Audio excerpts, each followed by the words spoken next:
दोस्तों, आप लोग इंटरव्यू देते हैं लेकिन आप इंटरव्यू क्रैक नहीं कर पाते हैं। आप बहुत प्रयत्न करते हैं, फुल तैयारी के साथ जाते हैं, फिर भी आप इंटरव्यू क्रैक नहीं कर पाते। क्या आपके साथ ऐसा होता है? क्योंकि मुझसे बहुत से लोगों ने पूछा है कि आर जी भाई, ऐसा हमारे साथ प्रॉब्लम हो रहा है, हम डर जाते हैं, घबरा जाते हैं, ये है वो है, ऐसी बहुत सारी चीज़ें उन्होंने मुझे बताई। दोस्तों, क्या आपको पता है कि आप कहाँ पे इंटरव्यू हार जाते हैं, इंटरव्यू देने में फेल हो जाते हैं? आपका डर, और ये सोचना कि इंटरव्यू के बाद मेरा सिलेक्शन होगा कि नहीं होगा, ये आपका सोचना, इसको पहले निकाल दीजिए। सिलेक्शन होना ना होना ये बात की बात है, पहले आप इंटरव्यू तो दीजिए ना, इंटरव्यू क्रैक तो कीजिए। जिस काम के लिए गए हैं पहले उस काम को पूरा करिए, उस काम के पूरा होने के बाद सोचिए ना अब क्या होगा। इंटरव्यू दे दिया है, सिलेक्शन होगा कि नहीं होगा देखते हैं, ऐसा बाद में सोचिए। पहले ही आप सोचने लगेंगे कि कंपनी बड़ी है, ऐसा है वैसा है। और कुछ लोग तो ऐसा माइंडसेट कर लेते हैं कि कंपनी बहुत बड़ी है, ऐसा है वैसा है, सिलेक्शन होगा कि नहीं होगा। पहले ही आप निगेटिविटी डाल देते हैं अपने माइंड में, तो आपका माइंडसेट जैसे आप तैयार करते हैं वैसे ही आप जाकर के वहाँ पे इंटरव्यू देते हैं।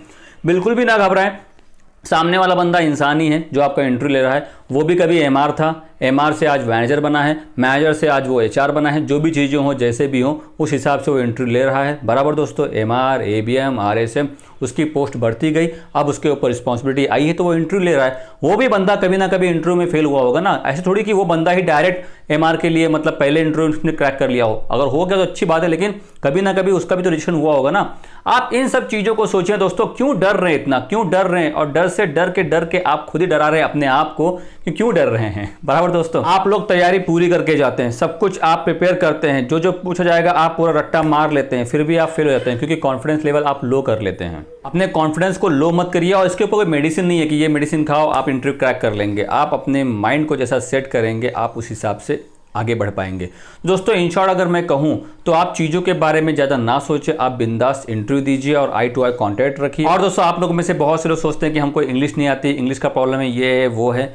दोस्तों, आप लोग इंटरव्यू क्रैक कर सके उतनी भी अगर आपको इंग्लिश आती है ना तो चल जाएगा। बड़ी बड़ी कंपनियों के लिए इंग्लिश कंपलसरी मैं मानता हूं, लेकिन मीडियम क्लास कंपनी, छोटी मोटी कंपनी, लॉन्चिंग कंपनियों के लिए अगर आपको इंग्लिश ज़्यादा भी नहीं आती होगी तो भी चल जाता है। बहुत से लोग सोचते हैं कि मैं एक छोटे से गाँव से हूँ, इसीलिए मेरा सिलेक्शन नहीं हो पा रहा है, मैं ट्राई कर रहा हूँ बड़ी सिटी के लिए, वहाँ पे मैं किसी को जानता नहीं हूँ, लेकिन मुझे सारा एरिया पता है, लेकिन मेरा परमानेंट एड्रेस वहाँ का न होने की वजह से मेरा सिलेक्शन नहीं हो पाया। तो ना, आप इंटरव्यू प्रॉपर वे में क्रैक नहीं कर पा रहे हैं, आप इंटरव्यू प्रॉपर वे में नहीं दे पा रहे हैं, ये प्रॉब्लम है। आप एक छोटे से गांव से, ये प्रॉब्लम नहीं है, आप इंटरव्यू क्रैक नहीं कर पा रहे, that is the main problem. और दोस्तों, आप में से बहुत से लोग गलतियां क्या करते हैं पता है? कि रिज्यूम, सीवी में ना परमानेंट एड्रेस डाल देते हैं, लेकिन टेम्पररी एड्रेस जो आपका है, जहां पे आप मतलब इंटरव्यू देने के लिए जा रहे हैं, अगर वहां का कोई एड्रेस हो आपके रिलेटिव्स का, आप डाल दीजिए ना। इससे क्या होता है, सामने वाला बंदा सोचता है कि हाँ, अगर ये बंदा भले ही इंटीरियर से है, इस एरिया में काम करना चाहता है, इस सिटी में, इस मेट्रो सिटी में या फिर इस डिस्ट्रिक्ट में काम करना चाहता है, लेकिन इसका यहाँ पे एक टेम्पररी एड्रेस है, so it will be okay, वो काम चल जाएगा 100%। लेकिन अगर आप खाली परमानेंट एड्रेस डाल देंगे तो वहां पे तो कंफ्यूजन आएगा ना आएगा, आपका सीवी देख के रिजेक्ट कर देंगे। कंपनी क्या सोचेगी, ये बंदा यहाँ का है, वैकेंसी यहाँ की है, ये यहाँ का कुछ जानता है कि नहीं जानता है, इसका कोई पहचान का यहाँ पे है कि नहीं है, ये कब आएगा, रूम लेगा, ये लेगा, वो सारी चीज़ें डिपेंड करती। तो इसीलिए आपको करंट एड्रेस और परमानेंट एड्रेस दोनों ही सीवी में कंपल्सरी मेंशन करने पड़ेंगे। अगर नहीं करेंगे तो इसमें लॉस आपका ही है। आज समझ दोस्तों, एनी कंफ्यूजन, एनी डाउट, तो इंटरव्यू आपको ही क्रैक करना होता है। चीजें हम बताते हैं आपको, हम सपोर्ट करते हैं, लेकिन ये तभी काम करेगा जब आप इसके ऊपर एक्शन लेंगे। एक एग्जांपल देखिए, मैं बता रहा हूं आपको कि मान लीजिए आप किसी बंदे के पास गए, ठीक है, और आप उससे बात कर रहे हैं, एकदम फ्रैंकली बात कर रहे हैं, आपको पता नहीं है कि उसकी पोस्ट क्या है, आपको लगता है क्या है, एमआरई होगा, बराबर है। आप दोनों कम्युनिकेट कर रहे हैं, बात कर रहे हैं। अब बाद में पता लगता है कि वो मैनेजर है, बाद में पता लगता है कि वो मैनेजर है, तो आपका माइंड क्या कहता है? अरे बाप रे, मैनेजर है, कुछ गलत तो नहीं बोल दिया इसको मैंने, अरे यार मुझे लगा ये तो एमआर है लेकिन ये तो मैनेजर लिख रहा, अरे सॉरी सर, मुझे पता नहीं था कि आप मैनेजर हैं।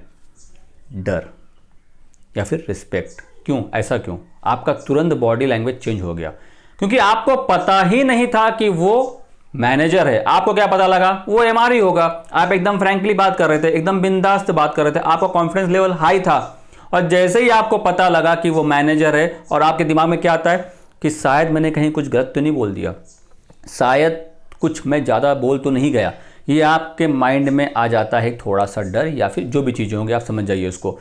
तो यही चीज़ मैं आपको बताने वाला हूँ, यही चीज़ मैं आपको समझा रहा हूँ। आप जब इंटरव्यू देने जाते हैं तो आप बिंदास जाइए, ये मत सोचिए कि अरे बाप रे मेरा सिलेक्शन होगा कि नहीं होगा, क्या होगा, कैसा मैनेजर है, ये मैनेजर है, कंपनी के मैनेजर हैं, मेरा क्या होगा, आप क्या पूछेंगे, कैसा सवाल करेंगे, आप कौन सा सवाल पूछेंगे, ये आपके मन में चल रहे होते हैं ये सवाल, आप मन में यही सोचते रहते हैं और सामने वाला बंदा आपसे क्या पूछ रहा है आप उसके ऊपर ध्यान देते नहीं है। तो आपको वहाँ पर ध्यान देना है कि सामने वाला बंदा आपसे क्या पूछ रहा है, आपको वो प्रॉपर वे में कम्युनिकेट करना है।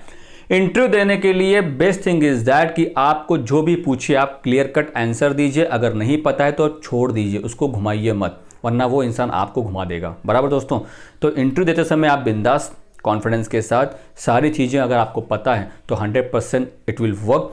दोस्तों अगर आपको एक्सपीरियंस भी है तो आप जिस कंपनी में काम कर रहे हैं उस कंपनी के बारे में प्रोडक्ट नॉलेज बढ़ाइए, उस कंपनी में जो प्रोडक्ट है उसके 5-5 कॉम्पिटिटर ब्रांड क्या है ये देखिए, 100% इसी के ऊपर सवाल पूछे जाएंगे। दोस्तों अगर आप अपने आप को प्रिपेयर नहीं कर पाएंगे तो आपका इंटरव्यू में सिलेक्शन कैसा होगा। दोस्तों मैंने बहुत से लोगों को देखा हुआ है कि जिनको मतलब इंग्लिश बिल्कुल भी नहीं आती है but they are working in well known company because of their hard work, because of their market knowledge and all thing and they got select also and they are working dear, I am not joking.